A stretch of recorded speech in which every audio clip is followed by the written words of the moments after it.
우화에 보면 뱁새가 둥지를 틀어도 나뭇가지 하나면 충분하고, 두더지가 목이 말라 강물을 마셔도 한 배만큼이면 충분하다라고 했습니다. 이 사실을 알면서도 돈에 목말라 하고 올인하는 것은 돈이면 무조건 다 된다라는 망상에 빠져 있기 때문일 것입니다.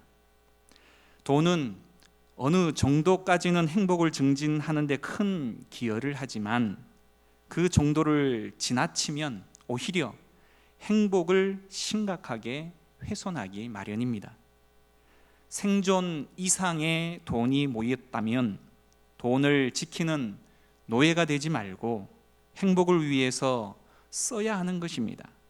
그런데 문제는 그 행복이 무엇인지를 잘 모르기 때문에 우리는 돈 쓰는 방법을 모르고 또한 낭비하게 되어지는 것입니다.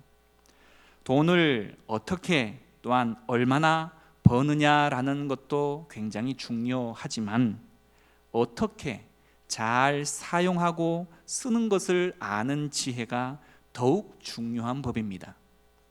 돈이 인생의 상당 부분을 지배하는 시대이고 보니 우리는 가끔 돈을 벌기 위해서 자신이 존재하는 것 같은 생각을 한 번쯤은 해보셨을 것입니다.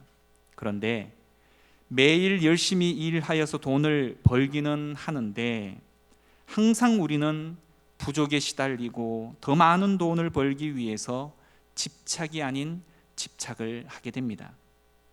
우리가 생각하는 부자는 과연 어떤 이들일까요? 부자라는 그 기준이라는 것이 있기는 하는 것일까요? 부자라는 단어는 언뜻 생각해 보면 돈이 엄청 많은 사람으로 생각될 수 있을 것입니다. 그래서 남부러울 것 없이 모든 것이 풍족한 삶을 누리고 하기 싫은 일을 남에게 시킬 수 있는 힘을 가진 자, 이것을 바로 부자라고 생각하는 경향이 있습니다. 미국의 보스턴 컨설팅 그룹이라고 말하는 BSG, 이 그룹 안에서 바로 백만장자라는 것이 무엇인지를 명명을 했습니다. 현금을 비롯한 주식, 채권, 보험, 연금 등 금융 자산이 100만 달러, 우리 돈으로 약 11억에 해당하는 바로 그 주식과 채권과 보험, 이 금융 자산을 가지고 있는 가구를 일컫는다 그랬습니다. 또한 이 KB금융지주경영연구소가 최근에 공개한 2016 한국 부자 보고서, 이런 내용이 있다는 것 자체가 신기할 따름입니다만은 이런 보고서에 의하면 금융자산 기준 10억 원 자체를 보유한 자를 바로 부자라고 명명하였습니다. 이럴 때 2015년 말 기준 한국의 부자는 약 21만 1000명으로 집계가 되었습니다. 서울이 9만 4천 명으로 전국의 부자 중 44.7%를 차지했습니다. 특히 금융자산 200억 원 이상 초고자산가의 증가가 두드러지게 바로 증가하고 있다라는 추세입니다. 그런데 문제는 이 부자들에게 자신이 부자라고 생각합니까? 라는 질문을 던지면 단 10%도 스스로 부자라고 생각하지 않는다라는 것입니다. 뿐만 아니라 부자가 되는 방법은 결국 금수저를 물고 다시 태어나는 방법밖에는 없다라고 답변을 했다라고 합니다. 그런데 이 엄청 많은 돈의 절대적인 기준, 다시 말해 소위 현금 10억, 강남의 빌딩 한 채, 과연 이것이 진정한 부자의 기준이 될 수 있을까요? 사람은 더 많이를 추구하는 사람들이기 때문에 만족이라는 것이 없고 부자라는 절대 기준이 있을 수가 없다라는 것입니다. 세상은 우리를 불안하게 하고 돈이 없으면 안 된다라고 협박을 합니다. 하지만 예수님은 어리석은 부자의 비유를 통해서 그 돈이 우리의 생명을 결코 보장해주지 못한다라고 말씀하시며 탐욕을 물리치라라고 경고하십니다.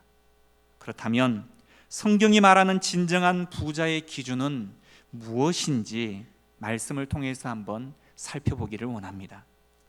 예수님께서 사람들에게 천국 복음을 가르치시고 있을 때 무리 가운데 어떤 사람이 주님께 다가오죠. 이 사람의 아버지는 재산이 아주 많았던 모양입니다.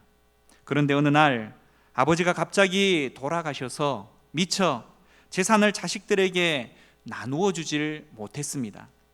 아들들은 돈이 탐이 나서 서로 더 많이 가지려고 했던 모양입니다. 하지만 형이 돈을 다 독식하고 동생인 자기에게는 아버지의 재산을 나누어 주지 않았습니다.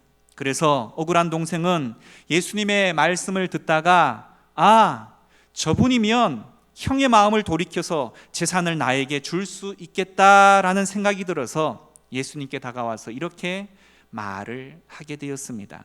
좀 각색을 해보면, 선생님, 여차여차해서 형이 아버지의 재산을 모두 가져가고 저에게는 주질 않습니다.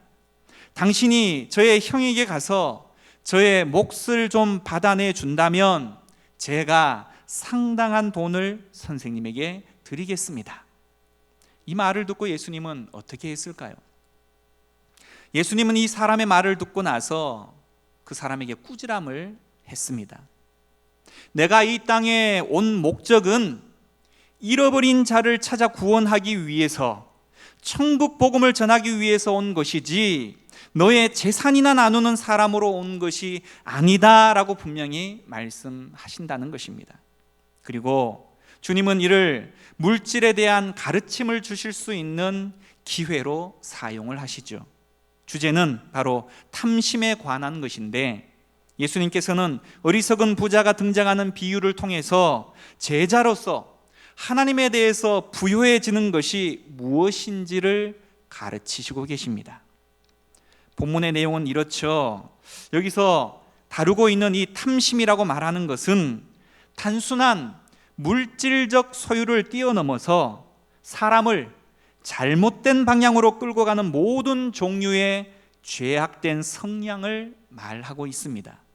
인생을 살면서 만족할 줄 모르는 욕심, 한자로 무염지욕, 다시 말해 만족함이 없는 끝없는 욕정이요 욕심이 바로 그것입니다.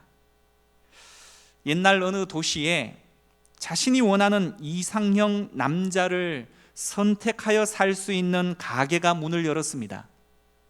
이 가게는 총 3층으로 되어 있고 일단 어떤 층의 문을 열고 들어가면 더 이상은 올라가지 못하고 일생에 단 한 번만 사용할 수 있는 쿠폰이 주어진다라고 합니다. 그래서 누구든지 선택을 한 번밖에 할 수 없기 때문에 신중하게 해야 한다라고 합니다. 그곳에서 자신의 이상형인 남자를 선택할 수 있는데, 문제는 이미 지나친 층으로는 다시금 되돌아갈 수 없다라는 것입니다. 두 여자가 꿈에 그리던 이상형의 남자를 사려고 이 가게를 수소문 끝에 찾아왔습니다. 1층에 가니 안내문에 이렇게 적혀 있었답니다. 돈을 잘 벌고 아이들을 좋아하며 잘생긴 남자들이 진열되어 있습니다. 그 여자들은 아주 좋아. 그래도 한층 더 위에 어떤 남자들이 있는지 더 확인해보고 사자라고 해서 얼른 2층으로 올라갔습니다. 2층의 안내문에는 1층에 기록되어져 있는 돈을 잘 벌고 아이들을 좋아하며 아주 잘생겼고의 한 가지가 더 부과되어져 있습니다. 집안일을 너무나도 잘 도와주는 남자. 우와, 정말 대단한데? 두 여자는 너무 황홀해서 몸둘 바를 몰랐습니다. 이것도 대만족이지만 더 욕심이 생겨서 한층 더 올라가면 우리를 기다리고 있는 남자들이 상상조차 되지 않을 그들이 기다리고 있을 거야 하고선 두 주먹에 힘을 꽉 쥐고선 서둘러서 3층으로 올라갔습니다. 그런데 3층 문의 안내판에는 이렇게 적혀 있었습니다. 머리가 빈 여자들만 오는 곳. 만족할 줄 모르는 당신, 욕심이 너무 과하시군요. 돌아가시는 문은 왼쪽입니다. 탐심이라고 말하는 것, 이렇듯 탐욕은 참 끝이 없는 것입니다. 우리 안에 하나님이 없으면 탐심을 물리치기가 얼마나 어려운지 모릅니다. 하나님 없이 사는 세상의 모든 사람들은 오늘도 암흑 속에서 자기 영혼이 죽어가는 줄도 모르고 헛된 것에 욕망을 두고 그것에 미쳐 살아가는 시대가 바로 오늘 이 시대입니다. 하나님이 없는 사람들은 상대적으로 육신을 위해서 살아갈 수밖에 없을 것입니다. 그들에게는 이 땅의 삶이 전부이기 때문이라는 것이죠. 따라서 이 땅에서 할 수만 있으면 더 많이 가지고 더 많은 것을 누리며 살기를 원할 수밖에 없다는 것입니다.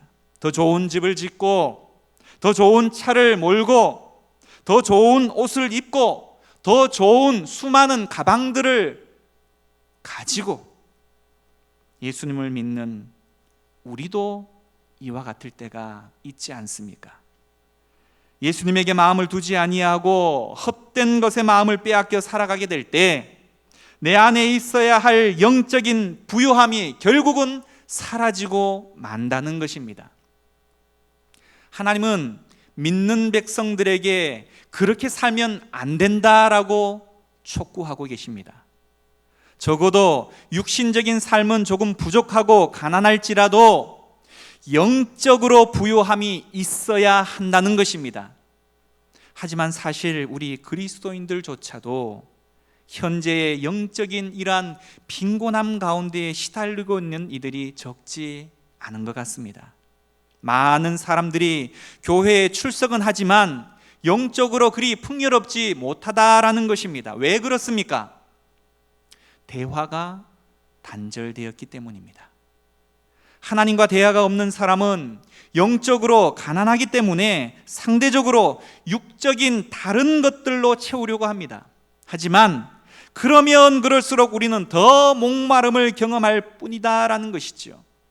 우리가 영적으로 무엇이 잘못되고 부족한지 본질을 찾아서 그것을 채워가야 한다는 것, 우리는 잊지 말아야 할 부분입니다. 오늘 본문의 이 사람은 예수님이 상속 분할의 달인이 아니라 하나님 나라의 상속을 이을 자를 부르러 오신 분인 줄 몰랐습니다. 탐심으로 생긴 분쟁을 해결하러 오시지 않고 우리를 탐심의 죄에서 건져 나눔과 감사의 마음으로 변화시키러 오셨음을 몰랐던 것입니다. 우리에게 진정으로 필요한 것이 무엇인지 잊은 채 예수님이 우리의 실제적인 필요들만 처리해 주신 분으로 간주해서는 안 된다는 것이죠. 그것은 그분에 대한 모욕이라는 것입니다. 핍박이나 박해가 하나님 나라를 살아가는 예수의 제자들에게 외부적인 요인으로 작용했다면 예수님께서 이제 다루시는 제자도에서 매우 중요한 덕목인 물질에 대한 태도는 내부적인 요인에 해당한다라고 말하는 것입니다. 예수님께서 가르치시려는 핵심은 이렇듯 탐심에 대한 경계입니다. 탐심이란 자신에게 필요한 것보다 혹은 자신에게 적법하게 주어진 것보다 더 많은 것을 소유하려는 사람의 심리적 상태인 것이죠. 필요한 것보다 더 많이 소유하고 싶어서 그런 인간의 욕구를 너무나 잘 이해하고 계신 우리 예수님께서는 바로 오늘 우리가 읽었던 본문 15절에 사람의 생명이 그가 가지고 있는 것에 넉넉함에 달려있지 않다라고 분명하게 가르치시고 계십니다. 재물이 세상을 살아가는 데 필요하기는 하지만 바로 본질은 아니다라는 것입니다. 비유에 등장하는 한 부자를 살펴보기를 원합니다. 예수님께서는 인생의 본질이 되는 생명이 소유의 풍성함에 달려 있는 것이 아니다라는 사실을 비유를 통해서 말씀하기 시작합니다. 이 비유에는 한 부자가 등장을 하는데 그는 이미 부자였습니다. 이에 더해서 밭에서 소출이 너무나도 풍성하게 나오게 되었습니다. 그래서 이 부자는 잉여분을 어떻게 처리할지 고심을 하게 되죠. 다시 말해 그 많은 수확물을 충분히 저장할 만한 창고를 가지고 있지 않으므로 인하여서 고심을 한다라는 것입니다. 그는 나눌 생각은 추호도 없고 쌓고 또 쌓을 생각만 가득하였습니다. 로마의 착취 아래서 신음하던 이웃들을 전혀 배려하지 않고 썩더라도 쌓아두겠다라고만 생각하였던 것입니다. 가진 것이 하나님의 선물이라는 생각이 그 부자에게는 없었다라는 것이죠. 부자는 이 상황을 해결하기 위해서 기존의 곡간을 부수고 더 큰 곡간을 짓겠다라고 혼자 생각을 합니다. 예수님이 말씀하시려는 의도는 바로 19절의 부각이 됩니다. 19절 말씀을 제가 대신하여 읽어드립니다. 또 내가 내 영혼에게 이르되 영혼아 여러 해에 쓸 물건을 많이 쌓아두었으니 평안히 쉬고 먹고 마시고 즐거워하자 하리라. 이러한 새로운 계획을 가진 부자의 내면적 생각 충분히 이해할 만하죠. 결국 이 축적된 부를 통해서 평안히 쉬고 먹고 마시고 즐거워하기를 그는 원했던 것입니다. 우리는 이 말이 가진 뜻을 잘못 이해해서 정당한 대가로 얻게 되어져 있는 쉼, 하나님이 허락하신 인생의 정당한 즐거움을 죄악시해서는 안 될 것입니다. 그러나 지금 그의 문제는 자신의 부가 자신에게 삶의 진정한 행복을 줄 것이다 라고 생각하고 상당히 안일한 삶의 태도를 가진 것을 지적하기를 원한다라는 것입니다. 이 부자는 영적인 부유함이 무엇인지를 전혀 알지 못하던 자입니다. 하나님이 어떤 분인지 알지 못했다는 것이죠. 그래서 하나님과 대화를 나눈다는 것이 아니라 자신과 대화를 나누고 있는 것입니다. 더 큰 창고를 짓고 그곳에 음식을 가득히 넣고 이제 편안하게 먹고 마시며 인생 해피하게 살자라는 것입니다. 하나님이 없는 사람은 이처럼 자신이 최고고 자기가 신이고 자기가 인생의 주인이 되는 것입니다. 하나님이 없는 사람은 바로 이러한 삶의 모습일 수밖에 없다는 것입니다. 그런데 하나님이 있는 우리가 바로 이러한 부자처럼 살고 있다는 것이 문제가 아니겠습니까? 하나님 한 분만으로 만족을 누리지 못하고 우리의 소원, 다시 말해 재산 분할에 대한 문제 해결사쯤으로 주님을 신앙하는 잘못된 믿음에 대한 즉각적인 응답을 해주시지 않는 하나님으로 인해서 지루함과 실망감으로 세상에서 오는 즉각적이고 자극적인 대리만족으로 그 부족을 채우려다 보니 더 큰 공허함과 영적인 빈곤감, 하나님과의 더 큰 거리감을 느낄 수밖에 없다라는 것입니다. 가정에서 부모와 자식 간의 대화가 없는 가정은 죽은 가정이나 다름이 없는 것이죠.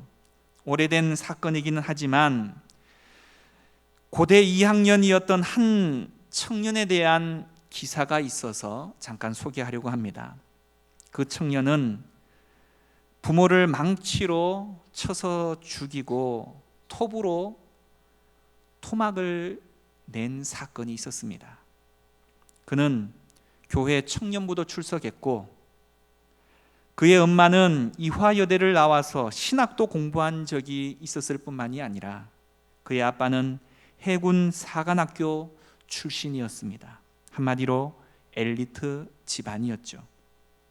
그러나 부모와 대화가 단절되고 부모로부터 일방적인 훈계와 학대로 말미암아 나를 터치하는 부모가 없었으면 좋겠다라는 비관적인 생각에서 사로잡혀 결국 그런 끔찍한 사건을 벌이고 말았습니다. 하나님 없는 세상, 하나님과 대화가 단절된 영적인 빈곤한 상태는 결국 인간을 파멸로 몰고 갈 수밖에 없는 것입니다. 이제 우리들은 우리의 육신의 창고를 늘릴 것에 마음을 쓸 것이 아니라 영적인 창고를 늘리는데 우리의 마음을 두어야 할 것입니다. 현재 우리의 기도의 곡간을 한번 살펴보기를 원합니다. 나의 기도의 곡간이 이렇게도 좁고 작았구나. 하나님, 죄송합니다. 이제는 이 곡간을 헐고 기도의 창고를 더 크게 만들겠습니다.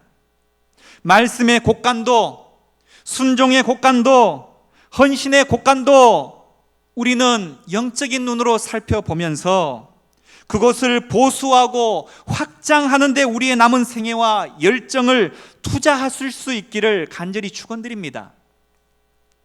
하나님이 생각하는 진정한 부자는 이 땅에서 잘 사는 자가 아니라 이렇듯 영적인 곳간을 날마다 확장하는 자임을 잊지 말아야 합니다. 예수님은 이 이야기 속에 다소 급작스럽게 한 번도 언급된 적이 없는 하나님을 등장시키죠. 20절과 21절에 하나님은 이 사람에 대해서 어리석은 사람으로 부르며 부자가 미처 생각하지 못했던 다른 계획, 다시 말해 오늘 밤 그의 영혼을 부르시겠다라고 말씀하십니다. 이로써 부자가 저장해 놓은 것으로 평안히 쉬고 먹고 마시고 즐기려 했던 그 모든 계획이 여지없이 무너지고 말았습니다. 우리의 몸과 영혼은 하나님의 특허 상품입니다. 예수님의 보혈의 피로 천국 상표권을 우리에게 주신 것입니다. 그러므로 내게 있는 영과 또한 육은 더 이상 나의 것이 아니라는 것입니다. 더 정확히 말하면 원래 우리의 것은 아무것도 없었다라는 것입니다. 부자는 원래 모든 것이 다 자기의 노력으로 얻어진 것인 줄 알았습니다. 그가 이 땅에서 부러울 것 없는 부자로 살았지만 그에게 있어서 가장 중요한 것, 영혼의 소유주가 누구인가, 이 땅, 이 우주의 주인이 누구인지를 그는 몰랐던 것입니다. 인생에서 가장 소중한 것이 무엇입니까? 영혼의 소유자 되신 하나님을 아는 지식입니다. 다른 것 다 놓치고 다 잃어버려도 내 영혼의 소유자 되신 그 하나님을 잃어버려서는 안 된다는 것이죠. 결국 이 비유를 통해서 예수님께서 말씀하시려는 가르침은 바로 21절에 제시됩니다. 21절 말씀 함께 읽어보도록 합니다. 자기를 위하여 재물을 쌓아두고 하나님께 대하여 부유하지 못한 자가 이와 같으니라. 이 부자의 문제는 잘못된 관점으로 인해서 잘못된 인생의 태도를 갖게 되었고, 그 잘못된 태도는 하나님이 주신 재물을 자신을 위해서 쌓도록 만들었다라는 데 있는 것입니다. 부자는 창고에 쌓아둔 그 소유가 자신의 생명까지 보장해 줄 수 있을 것이라고 생각했다는 것입니다. 소유의 한계를 그는 알지 못했던 것입니다. 또 많은 소유로 행복하고 풍요로운 내일을 장담했지만 바로 오늘이 그에게 있어서 마지막 날인 줄 그는 알지 못했습니다. 결론부로 우리는 주님이 가르쳐 주신 기도 가운데에 일용할 양식을 주시옵고를 통해서 바로 오늘의 주제인 탐심을 넘어서 자족의 여유를 누리시기를 기대해 봅니다. 이 기도는 우리 삶에 필요한 모든 물질적, 정신적, 사회적 삶의 조건과 환경을 주시도록 기도하는 것입니다. 다시 말해 사람이 사람답게 살기 위해서는 정치, 경제, 사회, 문화, 예술 등의 모든 것이 다 필요한 법이죠. 우리 인간이 하늘나라에서 영원히 살기 위해서는 구원이라고 말하는 특별한 은혜가 필요하지만 이 세상에 사는 동안에 밥이라는 일반 은혜도 반드시 필요하다는 것입니다. 이 일반 은혜는 하나님의 선물입니다. 따라서 우리는 매일매일 하나님이 주시는 선물을 받으면서 살아가는 것입니다. 하나님은 우리 영혼에만 관심이 있는 것이 아니라 바로 우리 몸에도, 육에도 관심을 가지고 계신다라는 것이죠. 하나님은 우리의 머리털 하나까지 다 헤아리시며 오늘 우리가 밥 먹는 것과 잠자는 것과 옷 입는 것 등의 모든 일에 함께 하고 개입하시기를 원하시고 이를 통해서 영광 받기를 원하시는 분이 우리 하나님이십니다. 그분은 우리가 예배할 때만 하나님을 생각하는 것을 기뻐하지 않으신다는 것입니다. 오늘 내가 일상에서의 삶을 모두 하나님께 감사함으로 행하고 하나님과 교제의 통로로 사용할 수 있기를 원하시는 분이 우리 아버지 되시는 하나님이시다라는 것입니다. 따라서 우리는 먹든지 마시든지 무엇을 하든지 하나님의 영광을 위해서 해야 하는 이유가 여기에 있는 것입니다. 하지만 지나치게 밥을 추구하게 되어지면, 다시 말해 돈만 있으면 행복해 라고 말하는 물질주의에 빠질 수가 있습니다. 하나님보다 그분이 주신 건강에, 물질에 더 많은 관심을 갖게 되어지는 것이죠. 물질주의는 이처럼 우선순위가 뒤바뀌어 버린 것을 말하는 것입니다.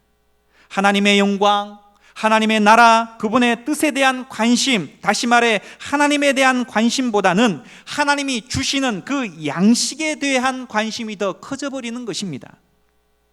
절제가 없는 탐욕은 그렇듯 물질주의에 빠져있는 증거라고 말할 수 있는 것입니다.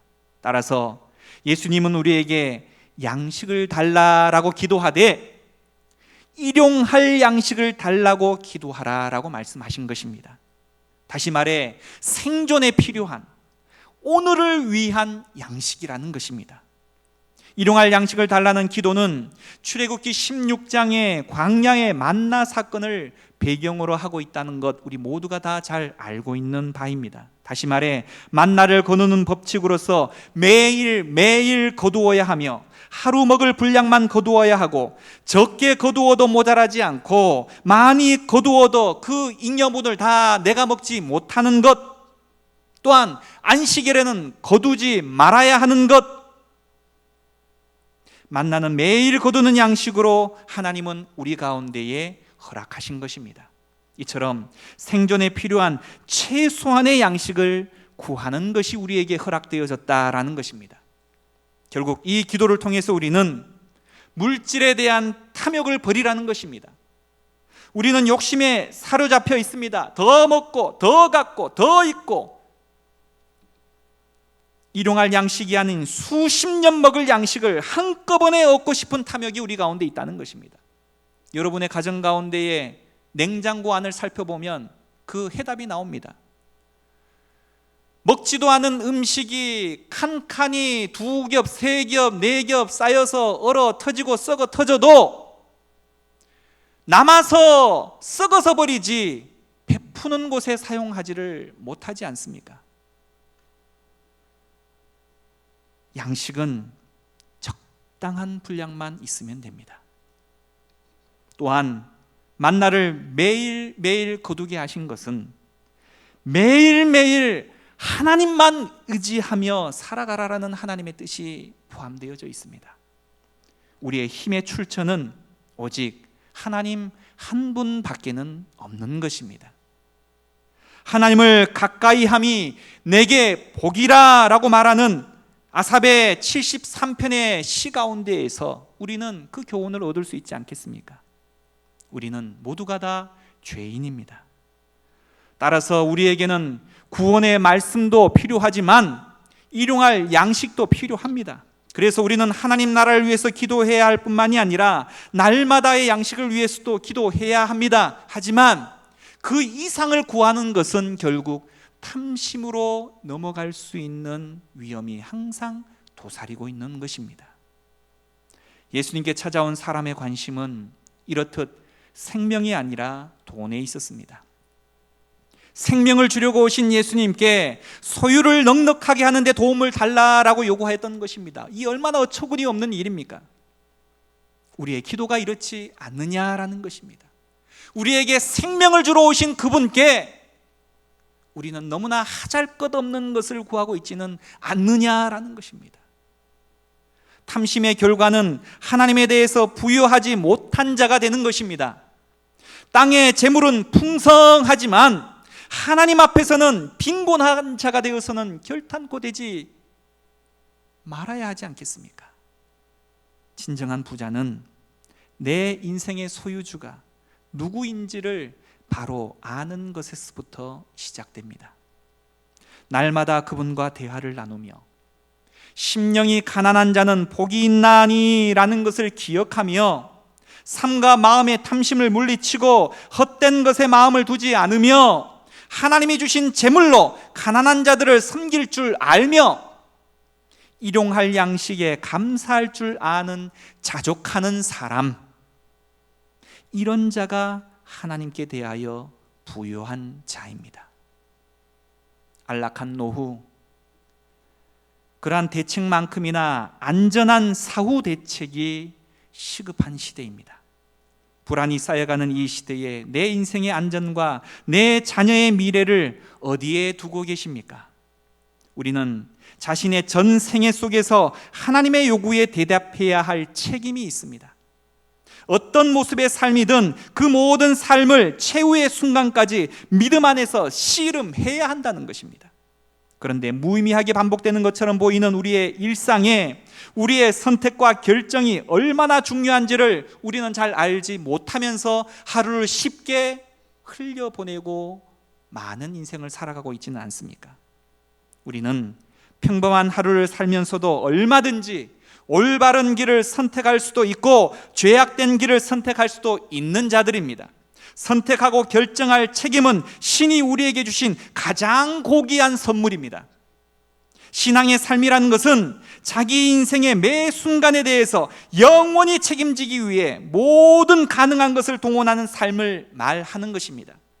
살아가면서 내리는 모든 선택과 결정은 모두가 바로 나 개인의 몫이다라는 것입니다. 세상의 주도권을 쥐고 계신 전능하신 하나님은 바로 나의 선택과 결정을 기다리시며 그것을 존중하시며 그것에 의존하십니다. 우리는 당면한 현실에서 올바른 선택을 하고 범죄하지 않으며 꿈을 잃지 않고 사는 것, 다시 말해 자기를 끝까지 책임 있게 믿음으로 지키는 것이 현재적인 하나님의 우리를 향한 뜻이다라는 것입니다. 우리 영혼의 주인 되신 예수님을 바라보면서 오늘의 말씀의 제목과도 같이 진정한 부자로 살아가는, 다시 말해 탐심을 넘어선 행복을 누릴 줄 아는 진정한 부자가 될 수 있는 우리 모두가 되기를 간절히 축원드립니다. 이 시간 함께 기도하기를 원합니다. 우리의 이기적인 욕심을 거룩한 포장지로 감싸서 하나님마저 속이려 했던 얄팍한 우리의 술수, 탐욕을 하나님 앞에 내려놓고 진심으로 회개하는 우리가 되기를 원합니다. 탐욕을 넘어서 진정한 하늘의 가치로 당당하게 또한 여유롭게 살아갈 수 있는 우리가 될 수 있기를 위해서 우리 안에 하나님의 은혜와 말씀의 능력을 허락하여 주옵소서. 주님의 이름을 부르며 함께 기도하기를 원합니다. 주여!